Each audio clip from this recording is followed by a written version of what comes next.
Hello, and welcome back to Baby Alice's Stories. We now return to The Swiss Family Robinson by J.D. Wyss. Chapter 11. Now for the finishing up of this dirty job, cried I, merrily, as we all woke up next morning at daybreak. And after the regular work was done, we commenced operations by raising a stand or rough scaffold on which the tubs full of blubber were placed and heavily pressed, so that the purest and finest oil overflowed into vessels underneath. The blubber was afterwards boiled in a cauldron over a fire kindled at some distance from our abode, and by skimming and straining through a coarse cloth, we succeeded in obtaining a large supply of excellent train oil, which in casks and bags made of the intestines was safely stowed away in the cellar, as the children called our roughest storeroom. This day's work was far from agreeable, and the dreadful smell oppressed us all, more especially my poor wife, who nevertheless endured it with her accustomed good temper. However, she very urgently recommended that the new island should be the headquarters for another colony, where, said she, any animals we leave would be safe from apes and other plunderers, and where you would find it so very convenient to boil whale blubber, strain train oil, and the like. This proposal met with hearty approval, especially from the boys, who were always charmed with any new plan, and they were eager to act upon it at once. But when I reminded them of the putrefying carcass which lay there, they confessed it would be better to allow wind and storms, birds and insects to do their work in purging the atmosphere and reducing the whale to a skeleton before we revisited the island. The idea of a rowing machine kept recurring to my brain, and I determined to attempt to make one. I took an iron bar, which when laid across the middle of the boat projected about a foot each way. I provided this bar in the middle with ribbed machinery, and at each end with a sort of nave, in which, as in a cartwheel, 4 flat spokes or paddles were fixed obliquely. These were intended to do the rower's part. Then the jack was arranged to act upon the machinery in the middle of the iron crossbar in such a way that one of its strongest cogwheels bit firmly into the ribs, so that when it was wound up, it caused the bar to revolve rapidly, of course turning with it the paddles fixed at either end, which consequently struck the water so as to propel the boat. Although this contrivance left much to be desired in the way of improvement, still, when Fritz and I wound up the machinery and went off on a trial trip across the bay, we splashed along at such a famous rate that the shores rang with the cheers and clapping of the whole family, delighted to behold what they considered my brilliant success. Everyone wanted to go on board and take a cruise, but as it was getting late, I could not consent.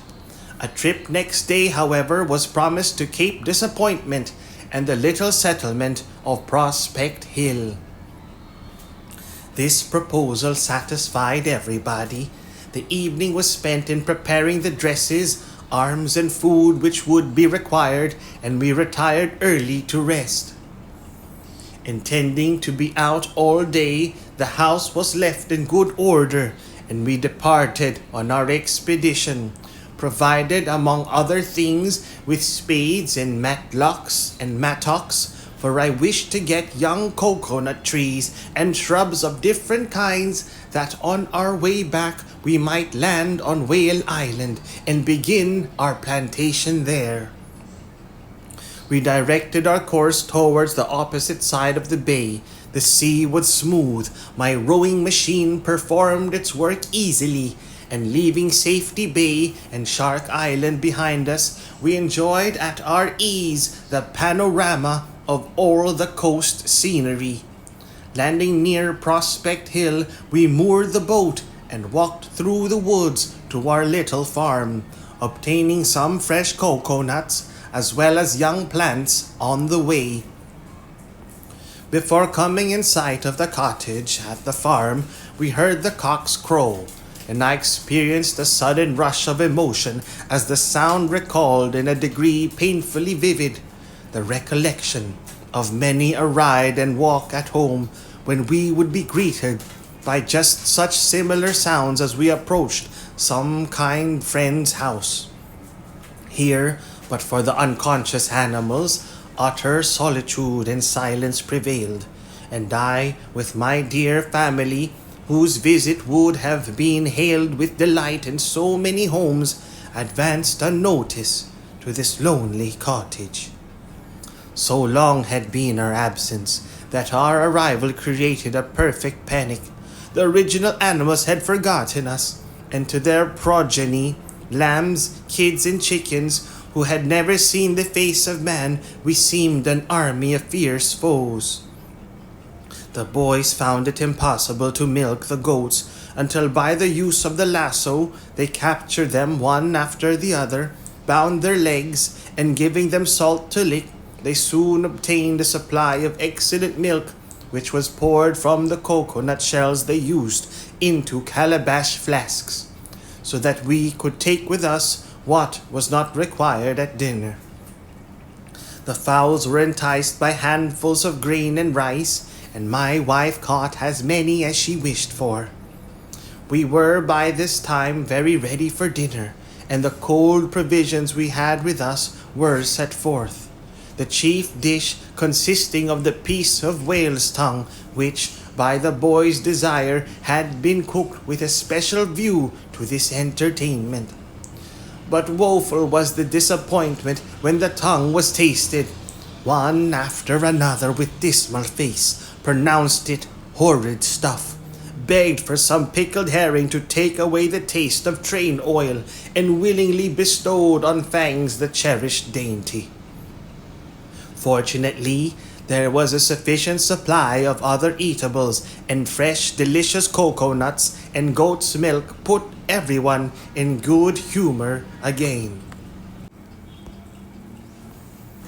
While the mother packed everything up, Fritz and I got some sugar cane shoots which I wished to plant, and then returned to the shore and again embarked.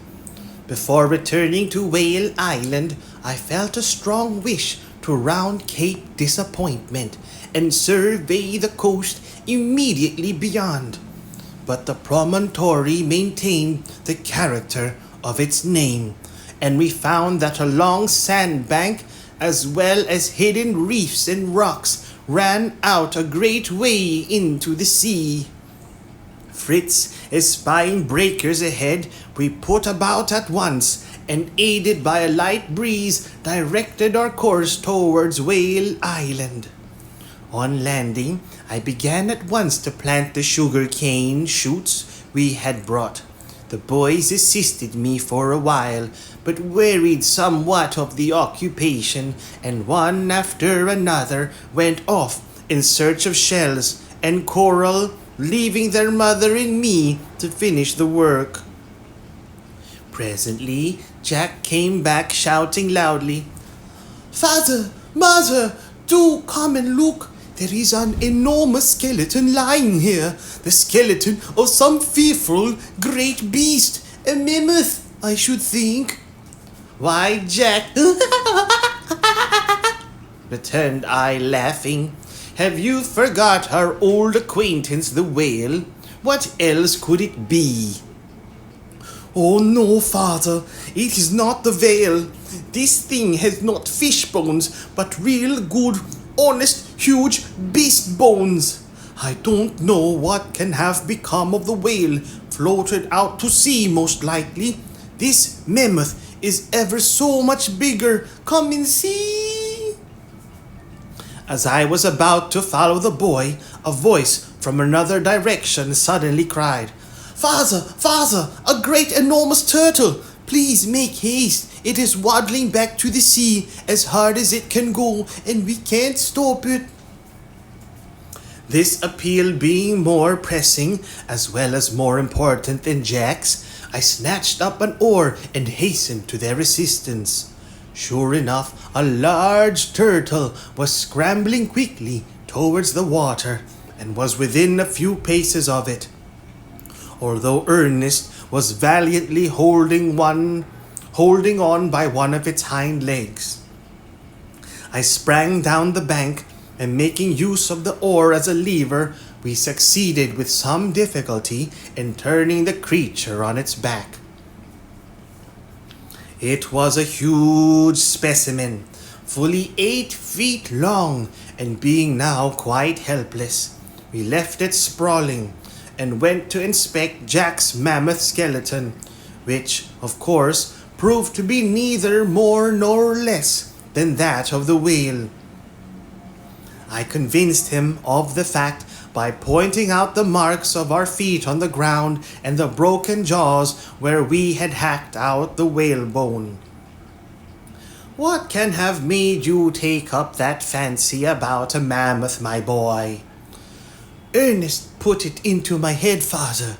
He said there seemed to be the skeleton of an antediluvian monster there." Antediluvian.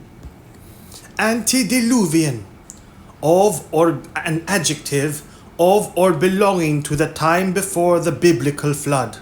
Antediluvian, before the flood, out of date. "He said there seemed to be the skeleton of an antediluvian monster there, so I ran to look closer, and I never thought of the whale. When I saw no fish bones, I suppose Ernest was joking." Whales are generally considered as fishes by those little acquainted with the animal kingdom, but they belong to the class of mammals, which comprises man, the monkey, tribes, the bats, which comprises man, the monkey tribes, the bats, the dogs and cats, all hoofed animals, whales and their allies with other animals, the last on the list being the sloth. The name by which they are distinguished is derived from the Latin word mamma, a breast, and is given to them because all the species belonging to this class are furnished with a set of organs called the mammary glands, secreting the liquid known as milk, by which the young are nourished. The bones of the whale differ from those of animals simply in being of a hollow construction and filled with air so as to render the carcass more buoyant. The bones of birds are also hollow for the same reason, and in all this we see conspicuously the wisdom and goodness of the great Creator. "What a marvelous structure it is, father," said Fritz. "What a ponderous mass of bones! Can we not make use of any of them?" "Nothing strikes me at this moment. We will leave them to bleach here yet a while, and perhaps by sawing them up afterwards, make a few chairs or a reading desk for the museum. But now it is time to return home. Bring the boat round to where the turtle awaits his fate. We must settle how to deal with him." It was soon decided that he must swim. I fastened the empty water cask to a long line, one end of which was made fast to the bow of the boat. The other carefully passed round the neck and 4 paws of the creature, who was then lifted so as to let him regain his feet, when he instantly made for the water, plunged in, the cask floated after him and prevented his sinking. We were all on board in a moment, and the worthy fellow, after vainly attempting to dive, set himself diligently to swim right forwards, towing us comfortably after him. I was ready to cut the line on the last appearance of danger, and kept him on the course for Safety Bay by striking the water with a boat hook, right or left, according as the turtle was disposed to turn too much one way or the other. The boys were delighted with the fun, and compared me to Neptune in his car, drawn by dolphins, and accompanied by Amphitrite and attendant Tritons. Amphitrite. Accompanied by Amphitrite and attended by Tritons. We landed safely at the usual place, near Rockburg, and the turtle was condemned and executed soon afterwards. The shell, which was quite 8 feet long and 3 broad, was, when cleaned and prepared, to form a trough for the water supply at the cave, and the meat was carefully salted and stored up for many a good and savory meal. It had been my intention to bring a piece of land under cultivation before the next rainy season, to be sown with different sorts of grain, but many unforeseen circumstances had intervened to hinder this, and our animals, unaccustomed to the yoke, were not available for the plough. I therefore gave up the idea for the present, and applied myself with Ernest's assistance to completing the loom, which, although the workmanship was clumsy, I succeeded in making quite fit for use. I had fortunately, in my younger days, spent many hours in the workshops of weavers and other artisans, and therefore I understood more than might have been expected of their various crafts. Paste or size was required to smear over the threads, but we could not spare flour for such a purpose, and I used isinglass, which kept the warp moist perfectly well, and spared us the necessity of setting up the loom in a damp, uncomfortable place, which has often to be done to prevent the over-drying of the web. Of this isinglass I also made thin plates, to be used as window panes. They were at least as transparent as horn, and when fixed deep in the rock and beyond the reach of rain, did good service in admitting light. Success encouraging me to persevere, I next began harness making, the spoils of the chase having furnished us with plenty of leather, with which I covered light frames of wood, using the hairy moss or lichen for stuffing. And ere long the animals were equipped with saddles, stirrups, bridles, yokes, and collars, to the very great satisfaction of their youthful riders and drivers.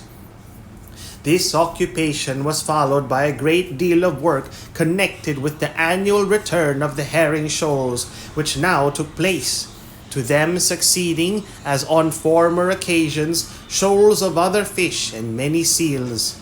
More than ever aware of the value of all of these, we did not fail to make good use of our opportunities, and captured large numbers. The boys were getting anxious for another shooting expedition, but before undertaking that, I wished to do some basket making, as sacks were beginning to fail us, and there was constant demand for baskets in which to carry and keep our roots and fruits. Our first attempts were clumsy enough, but as usual, perseverance was rewarded, and we produced a good supply of all sorts and sizes. One very large basket I furnished with openings through which to pass a strong stick, so that it might, when heavily laden, be carried by 2 persons. No sooner did the children see the force of this idea than they got a bamboo, and popping little Franz into the basket, carried him about in triumph. This amusement suggested a fresh notion to Fritz. "Oh, father," cried he, "don't you think we might make something like this for mother and carry her much more comfortably than jolting along in the cart?" The boys shouted with glee at the proposal, and though their mother thought the plan feasible enough, she confessed that she did not much like the thought of sitting in the middle of a basket and just looking out now and then over the rim.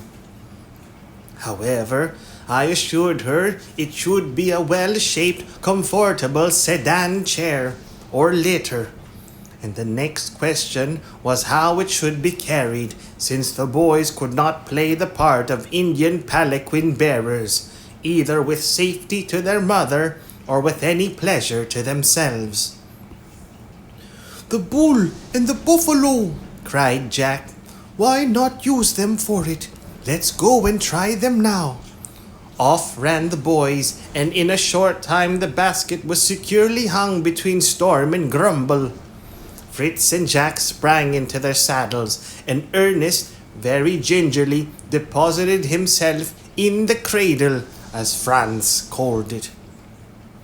They set forth at a most sober pace, the animals, who were perfectly docile, appearing only a little surprised at the new arrangement. "Oh, it's so pleasant, mother! It's a delightful motion!" cried Ernest as they passed us. "It swings and rocks really soothingly. Quicker, Fritz!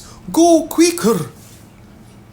And the trot pleasing him equally well, the pace gradually quickened, till the animals were going along at a rate which shook and jolted the basket about most fearfully.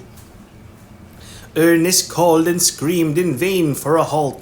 His brothers thought it capital fun to shake up the professor and made the circuit of the level ground near Rockburg, finally pulling up in front of us like performers stopping to receive the applause of spectators.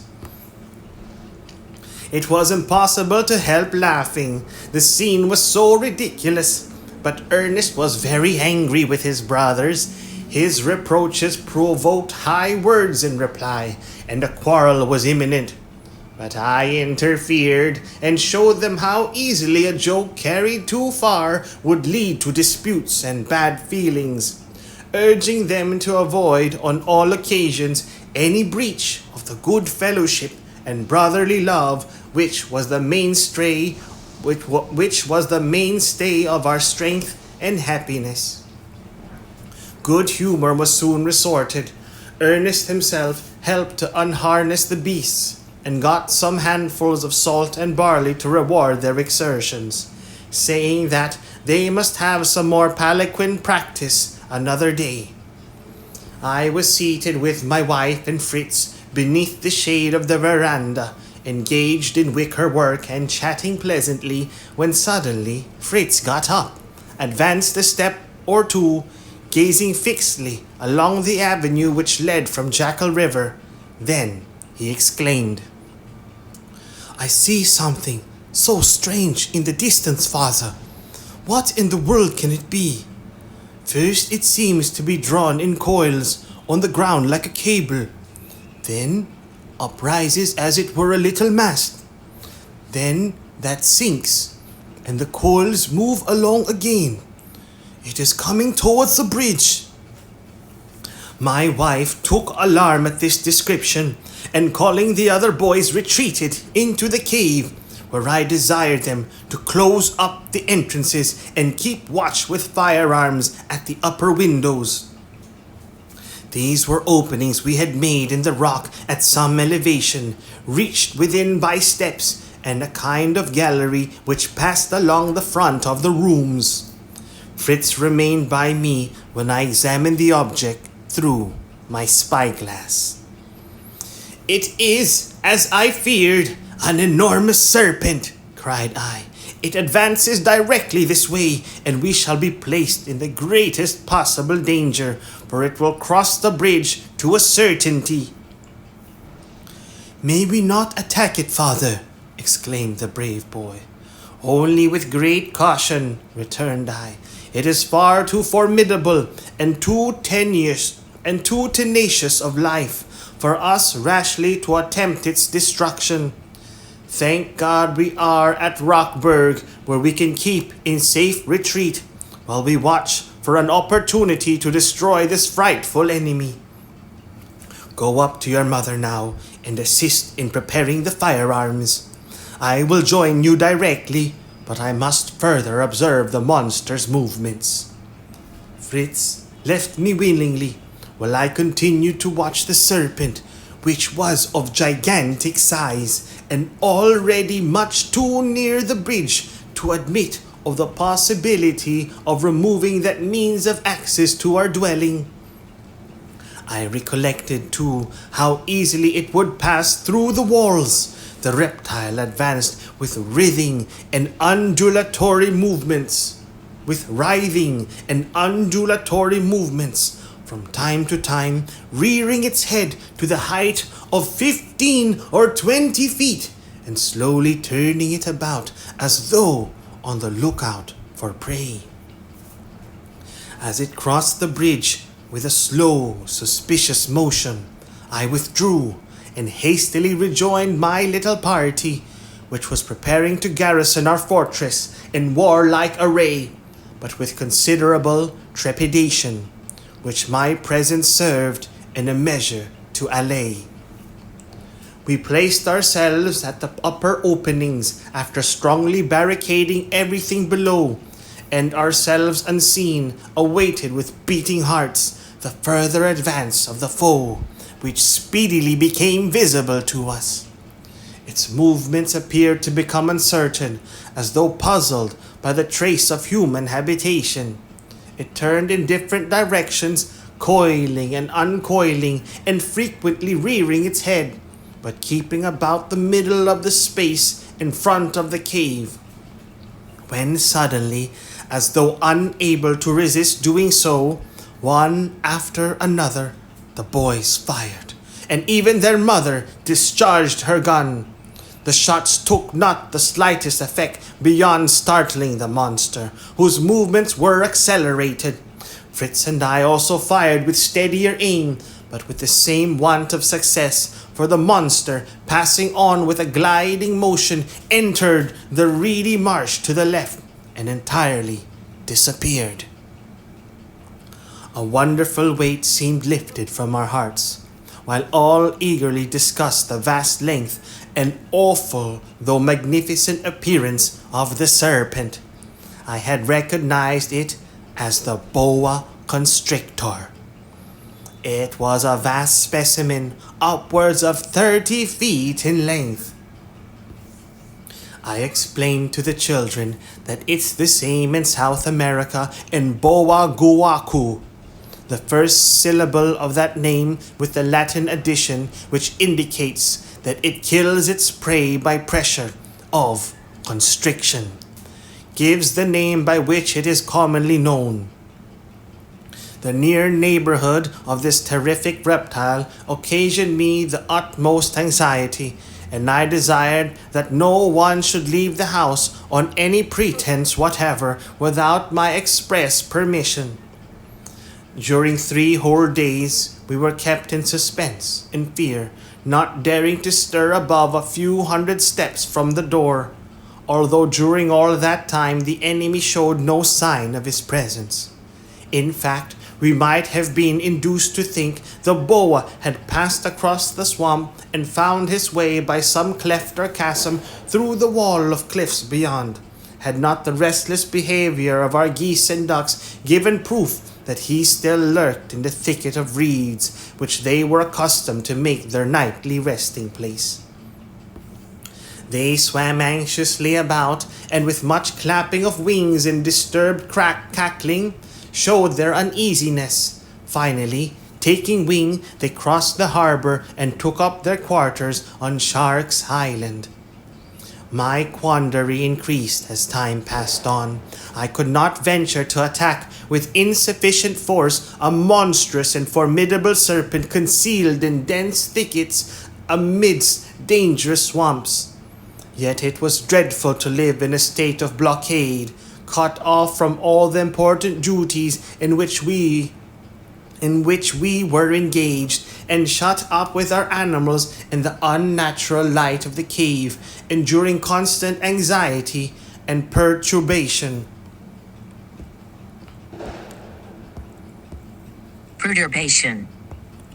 Perturbation, anxiety, mental uneasiness, a deviation of a system, moving object or process from its regular or normal state of path.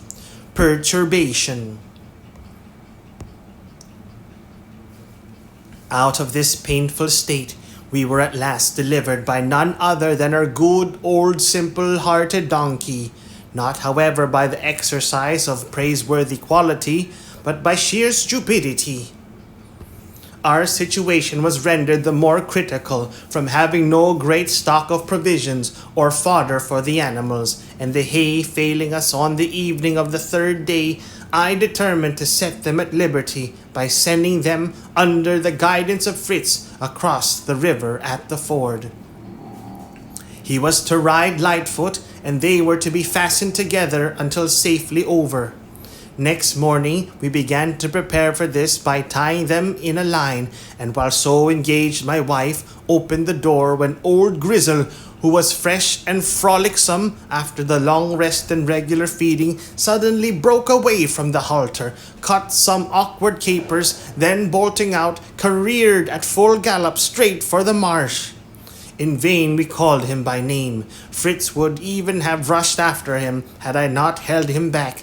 In another moment the ass was close to the thicket, and with a cold shudder of horror we beheld the snake rear itself from its lair. The fiery eyes glanced around, the dark deadly jaws opened wildly, the forked tongue darted greedily forth. Poor Grizzle's fate was sealed. Becoming aware on a sudden of his danger, he stopped short, spread out all four legs, and set up the most piteous and discordant bray that ever wrung echo from rocks. Swift and straight as a fencer's thrust, the destroyer was upon him, wound round him, entangled, enfolded, compressed him, all the while cunningly avoiding the convulsive kicks of the agonized animal. A cry of horror arose from the spectators of this miserable tragedy. "Shoot him, father! Oh, shoot him! Do save poor Grizzle!"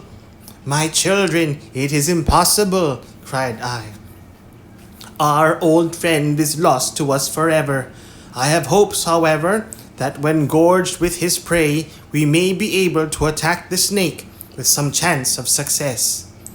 "But the horrible wretch is never going to swallow him all at once, father!" cried Jack. "That will be too shocking."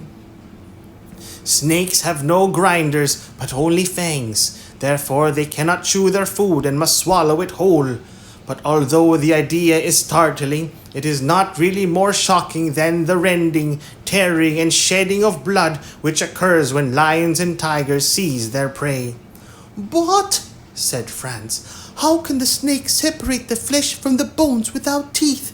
And is this kind of snake poisonous?" "No, dear child," said I, "only fearfully strong and ferocious. And it has no need to tear the flesh from the bones. It swallows them, skin, hair, and all, and digests everything in its stomach." "It seems utterly impossible that the broad ribs, the strong legs, hooves and all, should go down that throat," exclaimed Fritz. "Only see," I replied, "how the monster deals with his victim. Closer and more tightly he curls his crushing folds. The bones give way.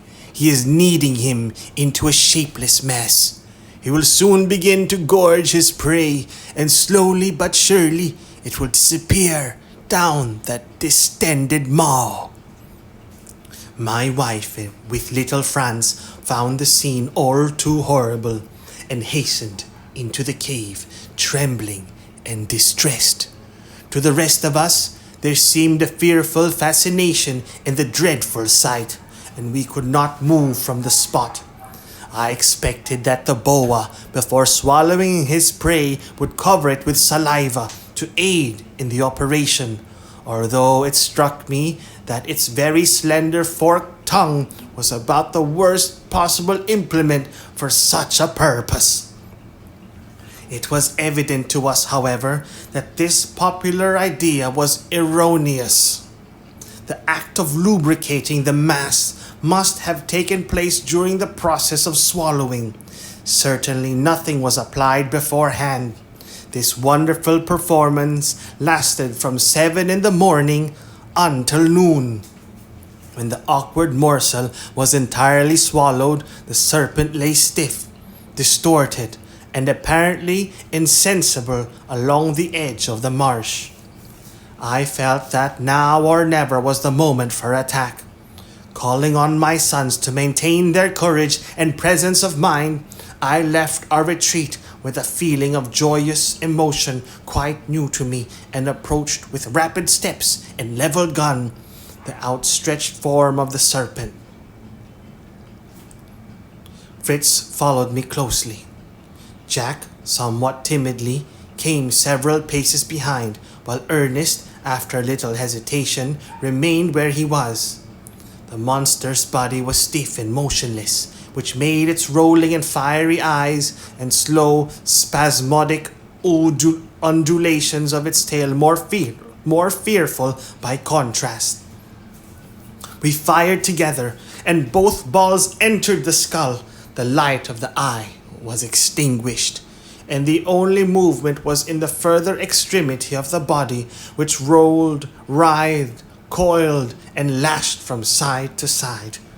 Advancing closer, we fired our pistols directly into its head.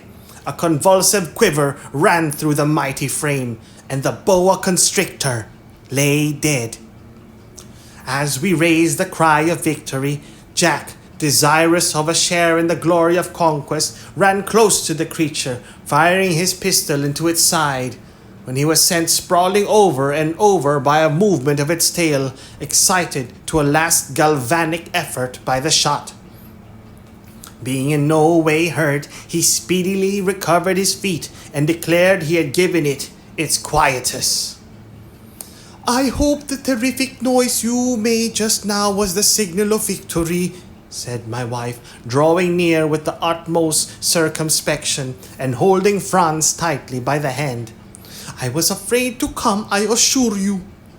See this dreadful creature dead at our feet, and let us thank God that we have been able to destroy such an enemy." "What's to be done with him now?" asked Jack. "Let us get him stuffed," said Fritz, "and set him up in the museum amongst our shells and corals." "Did anybody ever think of eating serpents?" inquired Franz. "Of course not," said his mother. "Why, child, serpents are poisonous. It would be very dangerous." "Excuse me, my dear wife," said I. "First of all, the boa is not poisonous. And then, besides that, the flesh even of poisonous snakes can be eaten without danger, as for instance the rattlesnake, from which can be made a strong and nourishing soup, tasting very like good chicken broth. Of course, the cook must be told to throw away the head containing the deadly fangs. It is remarkable that pigs do not fear poisonous snakes, but can kill and eat them without injury. An instance of this occurs to my memory. A vessel on Lake Superior in North America was wrecked on a small island abounding in rattlesnakes, and for that reason uninhabited. The vessel had a cargo of live pigs. The crew escaped to the mainland in a boat, but the pigs had to be left for some time, till the owner could return to fetch them, but with the small hope of finding many left alive. To his surprise, the animals were not only alive, but remarkably fat and flourishing, while not a single rattlesnake remained on the island. The pigs had clearly eaten the serpents. "Might not some other cause have been assigned for their disappearance?" asked Ernest. "Suppose, for example, that a great flight of secretary birds had arrived. They might have cleared the island of rattlesnakes." Oh, what is a secretary bird? Interrupted Franz. I thought a secretary meant a man who wrote letters. It does, Franz, and the bird Ernest spoke of has curious long feathers projecting from either side of its head, something like pens stuck behind a man's ear, hence its name. It is perfectly true that it lives on snakes, lizards, toads, and frogs. But Ernest, I cannot give up my pigs, for in the first place, the secretary bird is an inhabitant of southern Africa and is never seen in North America, neither does it ever fly in a flock. Still, so ravenous is its appetite that no doubt even one or two, had they by some miracle found themselves on Lake Superior, would have been able to give a very good account of the deadly reptiles, and at least shared in the glory of their extermination. My wife, having gone to prepare dinner, we continued talking as we rested in the shade of some rocks near the Serpent for a considerable time. The open air was welcome to us after our long imprisonment, and we were besides desirous to drive off any birds of prey who might be attracted to the carcass, which we wished to preserve entire. My boys questioned me closely on the subject of serpents in general, and I described to them the action of the poison fangs, how they folded back on the sides of the upper jaw, and how the poison-secreting glands and reservoir are found at the back and sides of the head, giving to the venomous serpents that peculiar width of head which is so unfailing a characteristic. The fangs are hollow, said I, and when the creature bites, the pressure forces down a tiny drop of the liquid venom, which enters the wound and through the veins quickly spreads over the entire system. Sometimes, if taken in time, cures are effected, but in most cases, the bite of a serpent is followed by speedy death. The children were much interested in my account of the snake charmers of India, how they fiercely handled the most deadly of the serpent tribe, the cobra de capello, or hooded cobra, caused them to move in time to musical sounds from a small pipe. Twine the reptile about their arms and bare necks, and then to prove that the poison fangs have not been removed, make them bite a fowl, which soon dies from the effects. How is it possible to extract the fangs, father? Asked Ernest. No instrument is required, replied I. I have read the account written by a gentleman in India who saw a snake charmer catch a large cobra in the jungle, and for the purpose of removing the fangs, held up a cloth at which the irritated snake flew, and the fangs being caught in it, the man seized the reptile by the throat, extracted them, and then squeezed out the poison, a clear, oily substance upon a leaf. What does the rattle of the rattlesnake look like, and how does it sound? At the tip of the tail are a number of curious, loose, horny structures formed of the same substance as the scales. A very good idea of the structure of the rattle may be formed by slipping a number of thimbles loosely into each other. The rattlesnake lies coiled with its head flat and the tip of its tail elevated. When alarmed or irritated, it gives a quivering movement to the tail, which causes the joints of the rattle to shake against each other with a peculiar sound, not easily described. All animals, even horses, newly brought from Europe, tremble at this noise and try to escape. What is the best thing to be done for the bite of a serpent? Inquired Fritz. Remedies are very various, very uncertain, and differ with the species inflicting the bite. Suction, ammonia, oil, the use of the knife, application of fresh mold, lunar caustic, leaves of certain plants, all these and more are mentioned. there is a creeping plant called Aristolodochia indica, the leaves of which have in repeated instances done wonders for fearful bites. It is found in many parts of the world, but most plentifully in the hotter regions. A mode of cure adopted by the natives of India, Ceylon, and parts of Africa is by the application of a remarkable object called snake stone. These are described as flattish, something like half an almond with squared ends, rather light, bearing a very high polish, and of an intense jetty black. On being bitten by a cobra, the sufferer applies one of these stones to each puncture, where they adhere strongly for a time, 5 or 6 minutes being about the average. They seem to absorb the blood as it flows from the wound, and at the last fall off when the danger is considered to be over. But now we must leave this fertile subject of discussion, and I can only say I sincerely trust we may never have cause to resume it from the appearance of another serpent here of any sort, size, or description. But come, Ernest, can you not give us an epitaph of our unfortunate friend the donkey? We must afford him more honorable sepulture than he enjoys at present, when we proceed, as we speedily must, to disembowel his murderer. Sepulture. Sepulture. Sepulture, burial, interment. We must afford him more honorable sepulture than he enjoys at present, when we proceed, as we speedily must, to disembowel his murderer. Ernest took the matter quite seriously, and planting his elbows on his knees, he bent his thoughtful brow in his hands, and remained wrapped in poetic meditation for about 2 minutes.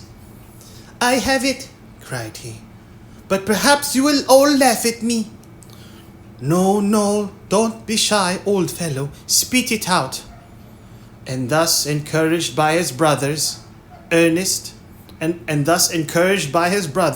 Ernest, with the blush of a modest author, began. "Beneath this stone, poor Grizzle's bones are laid. A faithful ass he was, and loved by all. At length, his master's voice he disobeyed, and thereby came his melancholy fall. A monstrous serpent, springing from the grass, seized, crushed, and swallowed him before our eyes. But we, though yet we mourn our honest ass, are grateful, for he thereby saved the lives of all the human beings on this shore, a father, mother, and their children 4. "Hurrah for the epitaph! Well done, Ernest!" resounded on all sides, and taking out a large red pencil I used for marking wood, the lines were forthwith inscribed on a great flat stone, being, as I told the boy, the very best poetry that had ever been written on our coast. We then had dinner, and afterwards went to work with the serpent. The first operation was to recover the mangled remains of the ass, which being effected, he was buried in the soft marshy ground close by, and the hole filled up with fragments of rock. Then we yoked Storm and Grumble to the serpent, and dragged it to a convenient distance from Rockburg, where the process of skinning, stuffing, and sewing up again afforded occupation of the deepest interest to the boys for several days. We took great pains to coil it round a pole in the museum, arranging the head with the jaws wide open so as to look as alarming as possible, and contriving to make eyes and tongue, which were quite sufficient to represent nature. In fact, our dogs never passed the monster without growling, and must have wondered at our taste in keeping such a pet. Over the entrance leading to the museum and library were inscribed these words: "No admittance for asses." The double meaning of this sentence pleased us all immensely.